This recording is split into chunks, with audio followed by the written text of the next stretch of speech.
Welcome to Family Drama Stories from Reddit. Real family drama told from the heart. Let's begin.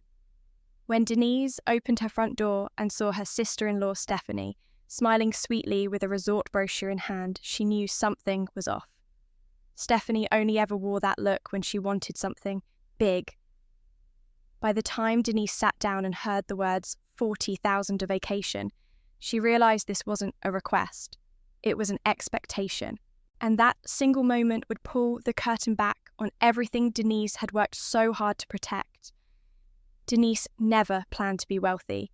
In her 30s, she was a single mum with a mountain of debts, a tired sedan, and a rescue dog that chewed through more furniture than she could afford to replace. But by her 40s, everything changed. Not overnight, but one smart decision at a time. It started when she finally left her unhappy marriage and moved back to Colorado with her son Henry. She'd always loved animals, and with years of experience working as a vet tech, she decided to take a leap and open her own small clinic. At first, it was just her, a receptionist, and a part-time vet she'd known in college. They worked late nights, cleaned their own kennels, and pinched every penny. But the town responded. Clients came. Then referrals. Within 5 years, she opened a second location. Within 10, she had 4 clinics, 3 investment properties, and a steadily growing portfolio that her financial advisor described as impressive and unusually thoughtful.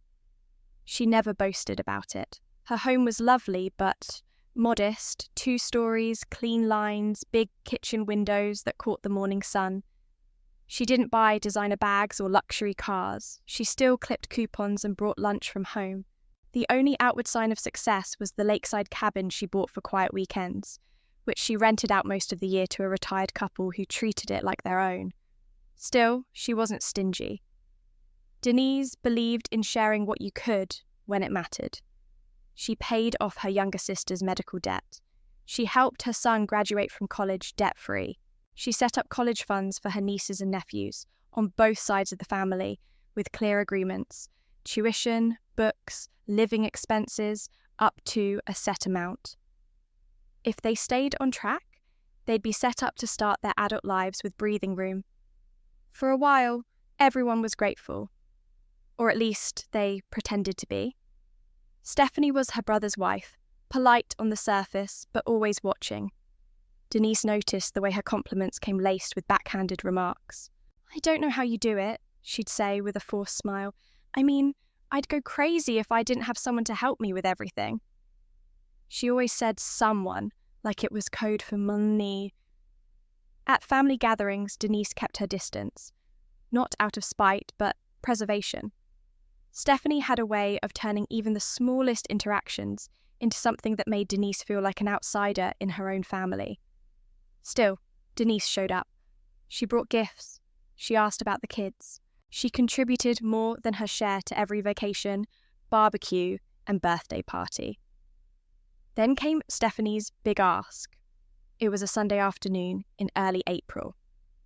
Denise had dropped off a birthday gift for her nephew, a camping gear voucher, and was about to leave when Stephanie cornered her in the living room. "Hey," she said casually, holding out a glossy brochure. "I was thinking, what if we did something special this summer? Just our family, no crowds, no stress. Look at this place." Denise took the brochure. A water park resort in Arizona, all-inclusive, spa, private villas, kids' activities, beachside dinners. It looked like something out of a movie. "It's beautiful," Denise said, flipping to the back. Her eyes landed on the price tag. 39 shiny suds for 2 weeks, family of 7. "That's quite a trip." Stephanie gave that sugary smile. "Well, you do have the money." Denise blinked. "Excuse me?" "It's just..." Stephanie sat down and folded her hands like she was making a church request. "You've been so generous already, and it's my birthday. This would mean the world to us. We could never afford something like this, but you wouldn't even feel it." Denise looked at her stunned. "You want me to pay $40,000 for your family to go on vacation?" Stephanie nodded like it was the most reasonable thing in the world. And just like that, the air changed. Denise, still for a moment, wondering if maybe she'd misheard. But Stephanie's hopeful expression, the way she leaned forward slightly, as if waiting for a thank you, made it clear this wasn't a joke. It was a demand wrapped in a bow. "I'm sorry," Denise said slowly, trying to temper the sharpness in her voice.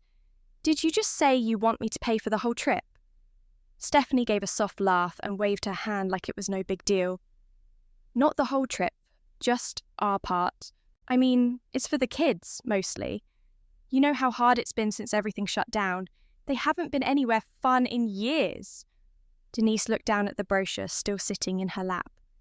The resort shimmered on the page, sunlit pools, families smiling, lazy rivers winding past faux waterfalls. It looked peaceful, expensive, and absolutely not her problem. "I gave you a generous birthday gift, Steph. That's more than enough." Stephanie's face stiffened. "It's just a piece of paper, Denise." "No," Denise replied, her voice cooler now.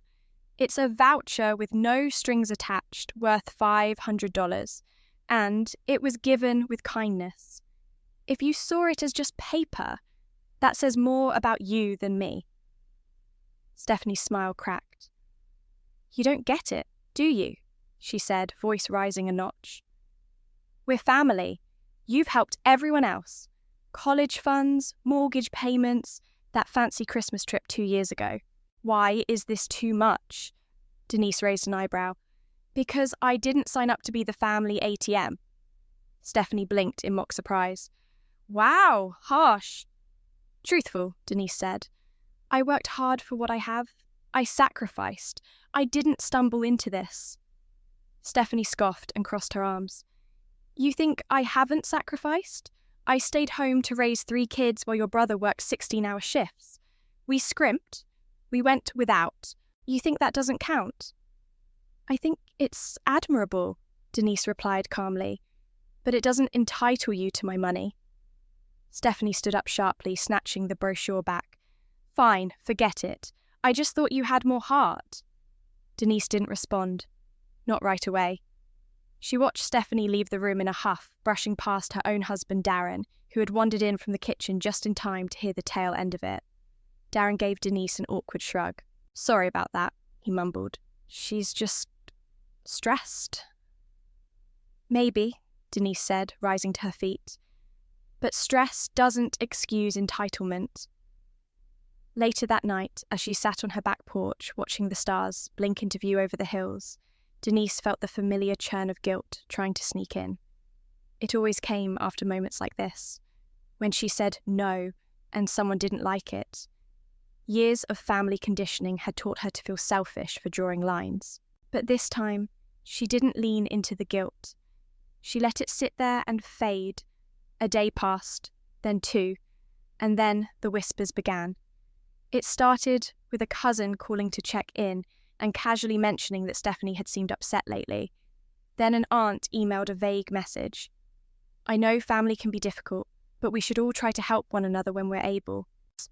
By the end of the week, Denise's phone buzzed with back-to-back calls from people who hadn't spoken to her in months, each with the same sugar-coated concern, "Just wondering if everything's okay between you and Steph." Denise knew what was happening. Stephanie was planting seeds, laying the groundwork for a sympathy campaign. The straw that broke the camel's back came when her own mother called from Florida, and, after a long-winded lead-up, said, "Well, honey, if you have the money, why not just let them go? It's not like you'd even miss it." That one hurt.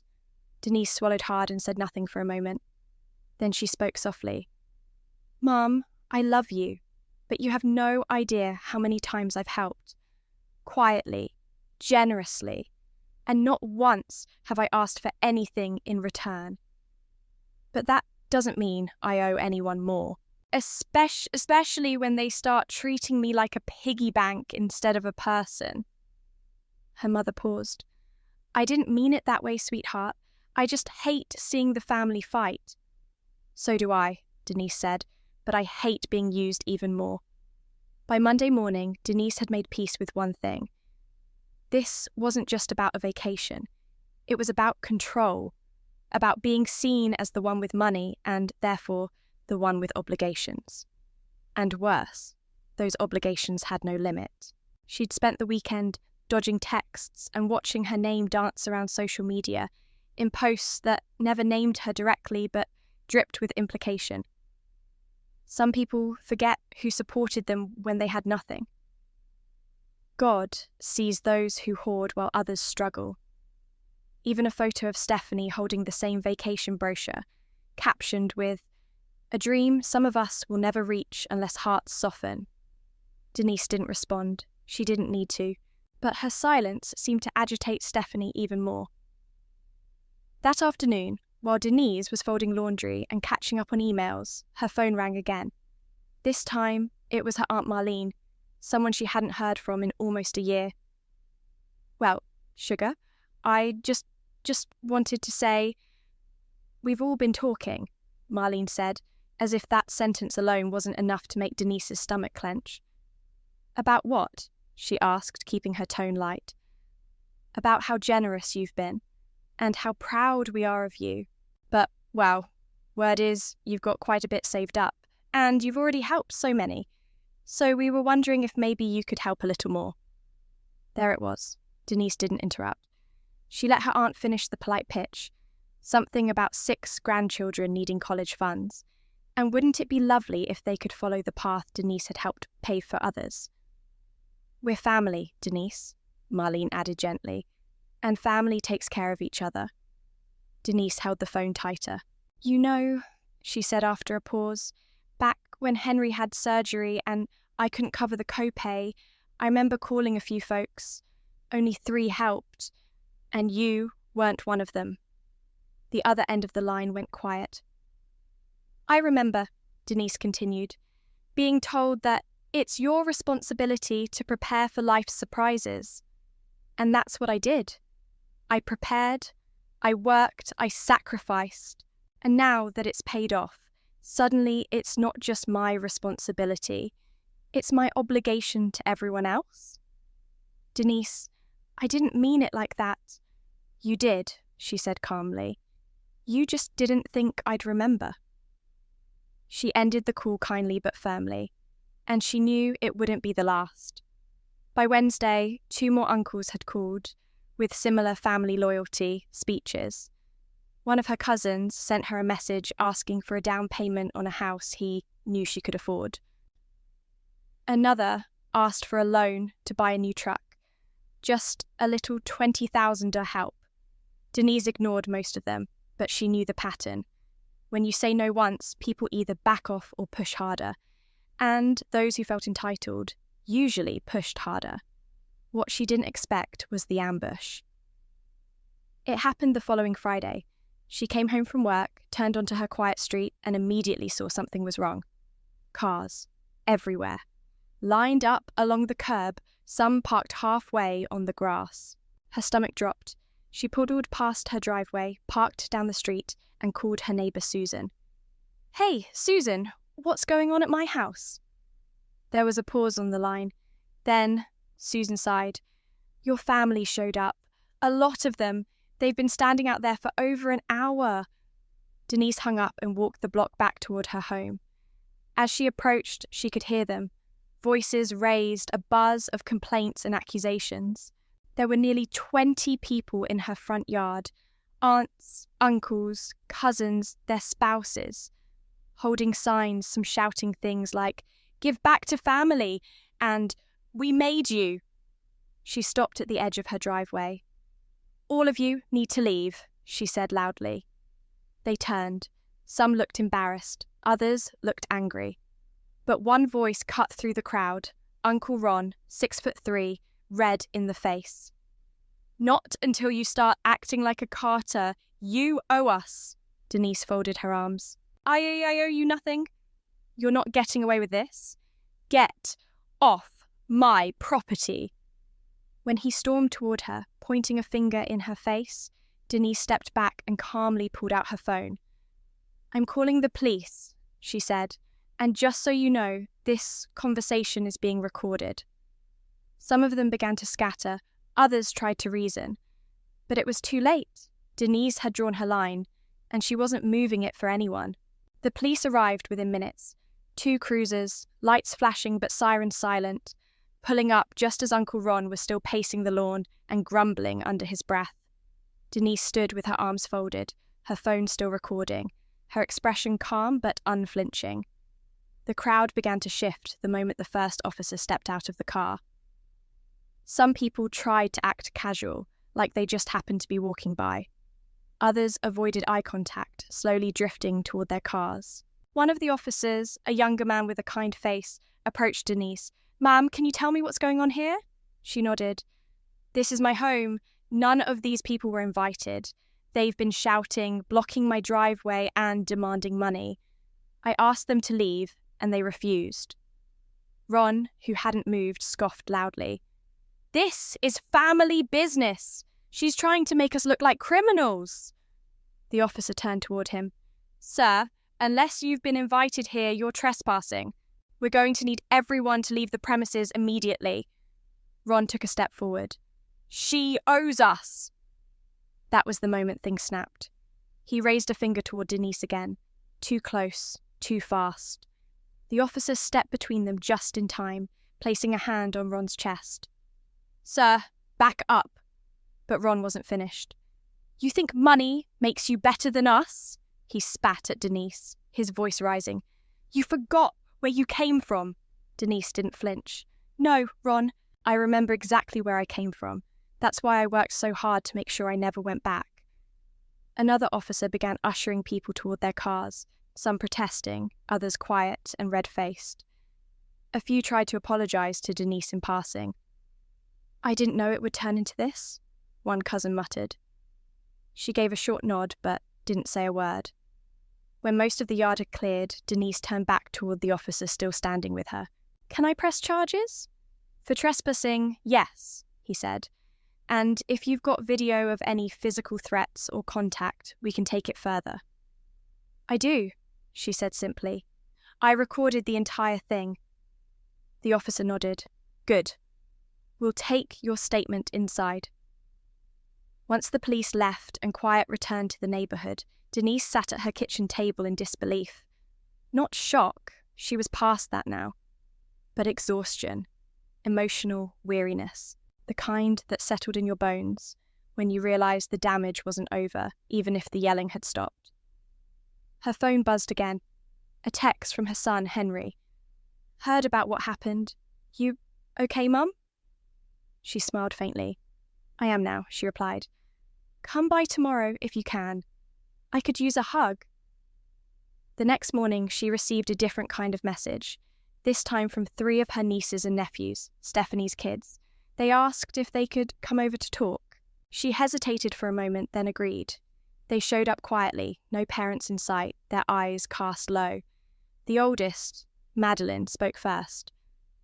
"Aunt Denise, we're sorry, we didn't know Mum was doing all that. We didn't agree with it.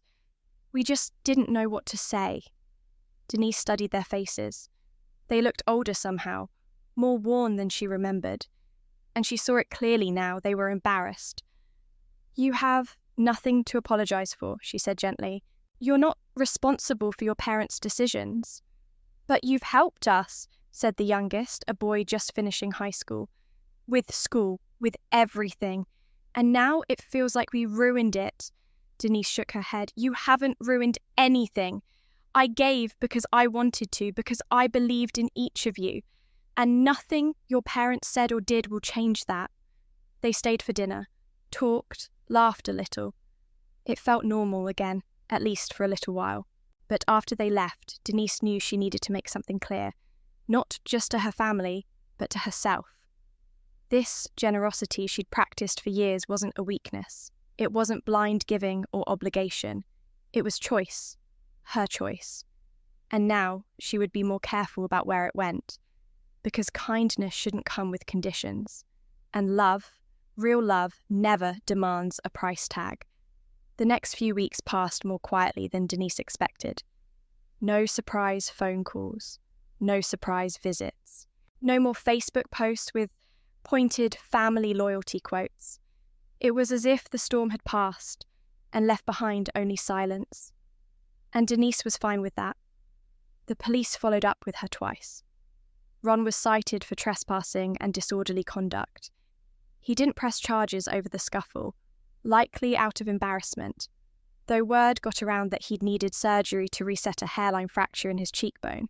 Denise felt no pride in that moment, only relief that the cameras had captured everything clearly. She'd always thought that if things ever came to a breaking point with her extended family, she'd feel some kind of grief. But what she felt instead was something she hadn't tasted in years: peace. Not the fragile peace that comes from avoidance, but the lasting kind, the kind built on boundaries. She used the time to return to her work. Her clinics were growing steadily, and she found joy in focusing on what she'd built.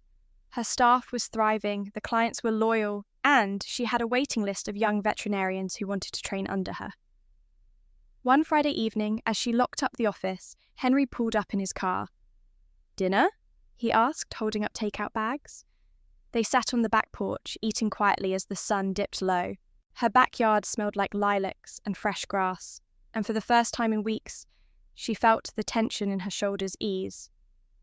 "Mom," Henry said after a while, "did you ever think being generous would turn into this much drama?" She gave a tired laugh. "No, I thought if you gave with good intentions, people would receive it that way." He nodded. "I think they forgot you were giving. Somewhere along the line, they started believing you owed them." "I think you're right," she said. "And I think that's the last time I let someone treat my kindness like a transaction." Henry looked at her, then nodded. "Good. Because you deserve better than what they gave you." Later that night, Denise sat at her desk and opened a fresh notebook. On the first page, she wrote a simple sentence in neat handwriting. "Give where there is gratitude, not expectation." It became her new rule, not just for money, but for her time, her energy, her peace of mind. A few days later, she received a certified letter in the mail. It was from one of her younger cousins, Melissa, the only family member who had calmly and respectfully asked for a small, documented loan for a house down payment. Inside the envelope was a handwritten note and a cashier's check for the second half of what she owed. "Denise, thank you for believing in me. I've saved every penny to repay you. This home means more to me than I can express, and so does your trust. Melissa." Denise folded the letter with care, her eyes misting over. This was the kind of giving that filled her cup, not emptied it. On the weekend, she sat down with her attorney and restructured the remainder of her financial gifts. The college funds would remain active, for the kids who still showed appreciation and effort. Any future support would be done through signed agreements, not to protect her wealth, but to protect her worth. It wasn't about being generous anymore. It was about being intentional. The cabin she'd once rented out year-round, she reserved it for herself now. A few weeks each summer and 2 weeks in the fall, her favourite season. No guests, no guilt, just quiet mornings, a cup of tea, and the lake. One afternoon, while sitting at the edge of the dock, Denise let her bare feet dip into the cold water. The ripples stretched out, reflecting the bright Colorado sky. A breeze brushed her cheek and she smiled. It had taken years to build her life, even longer to protect it. But finally, she had something no one could take from her.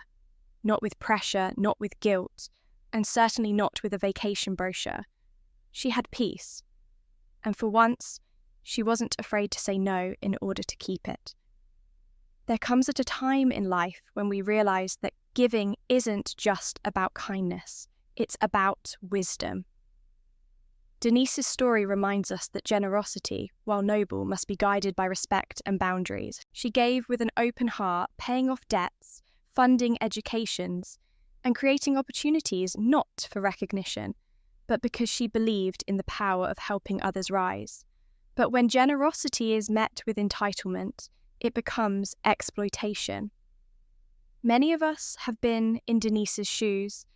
taken for granted, made to feel guilty for saying no, or pressured by the very people we tried to uplift. But the truth is, no amount of money or giving can fix a broken pattern of disrespect. This story isn't just about money. It's about courage. The courage to draw a line, to protect the peace you've worked your whole life to build, to love family without losing yourself. If this story resonated with you, if you've ever struggled with being the giver in your family, I invite you to share your experience in the comments below. How do you protect your peace while still being generous? Don't forget to like, subscribe, and share. Stories like this matter because so many of us are living them in silence.